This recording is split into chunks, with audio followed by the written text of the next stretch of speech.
పార్లమెంట్లో పోటీ చేయాలని చెప్పి పార్టీ అధిష్టానం కోరటం జరిగింది.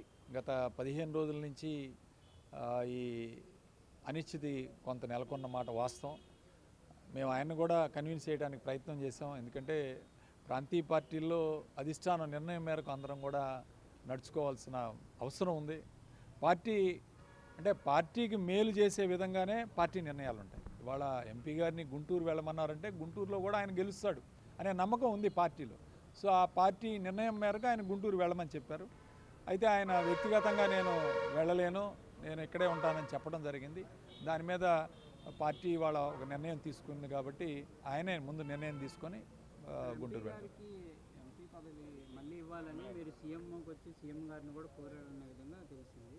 ఎట్లా అప్పుడు ఏమన్నా రెస్పాన్స్ ఏమన్నా సీఎం గారు? అంటే పార్టీ మేము సీఎం గారికి చెప్పాల్సింది సీఎం గారికి చెప్పాం. ఎంపీ గారిని నచ్చజెప్పి ఎంపీ గారికి కూడా ఆయనకు కూడా నచ్చజెప్పే కార్యక్రమం రెండు విధాలా చేసాం, ప్రయత్నం చేసాం. ఎందుకంటే పార్టీలో నుంచి ఒక ఎంపీ పోకుండా ఉండాలనే ఆలోచన మా అందరికీ ఉంది.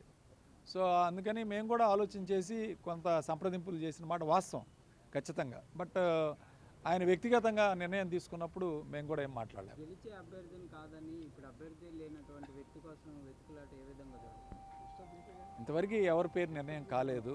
గెలిచే అభ్యర్థి అంటే మేము నెక్స్ట్ అక్కడ వైసీపీ చాలా స్ట్రాంగ్ ఉంది పల్నాడులో.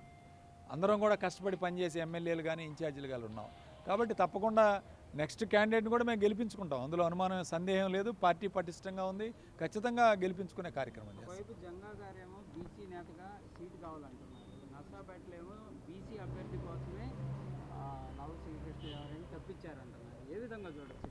ఏమో అవకాశం ఉంటే జంగా గారికే రేపు ఏదైనా అవకాశం రావచ్చు, తప్పేముంది అందులో. బీసీలకి అవకాశం ఉందా? అది మమ్మల్ని అడిగితే తప్పకుండా మేము కూడా ప్రపోజ్ చేస్తామండి. అది అందరి పేర్లు చెప్తాం. ఎవరైతే పాసిబుల్గా నెక్స్ట్ ఎవరైతే గెలిచేవాళ్ళు ఉన్నారో వాళ్ళందరి పేర్లు చెప్తాం.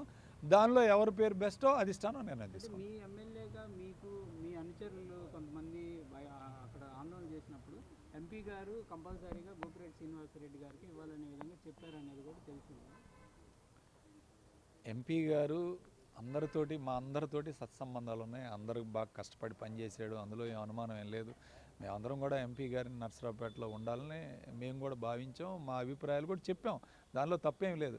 కానీ పార్టీ అధిష్టానం నిర్ణయం అనేది ఫైనల్. దాన్ని మేమెవరం కూడా దాన్ని దాటి మాట్లాడలేము. పార్టీ అధిష్టానం ఏ నిర్ణయం తీసుకున్నా దానికి మేమందరం కూడా సంపూర్ణ మద్దతు తెలిపే కార్యక్రమం. లేదు, ఎంపీ గారు అదేం లేదండి. ఆయన గుంటూరులోనే గెలుస్తాడని మేము భావించాం, పార్టీ భావించింది కాబట్టి గుంటూరు వెళ్ళమని చెప్పారు. ప్రెజెంట్ కార్యాచరణ ఎలా ఉంది ఎమ్మెల్యేలుగా మీరు ఎంపీ రాజీనామా తర్వాత? కార్యాచరణ ఎవరైతే బెస్ట్ క్యాండిడేటో బెస్ట్ పాసిబిలిటీ క్యాండిడేట్నో దాన్ని అధిష్టానం కొంతమంది ఆందోళన చెందేటటువంటి అవకాశం ఉంటుంది కదా, వాళ్ళందరినీ ఎట్లా కోఆర్డినేషన్ చేసే అవకాశం?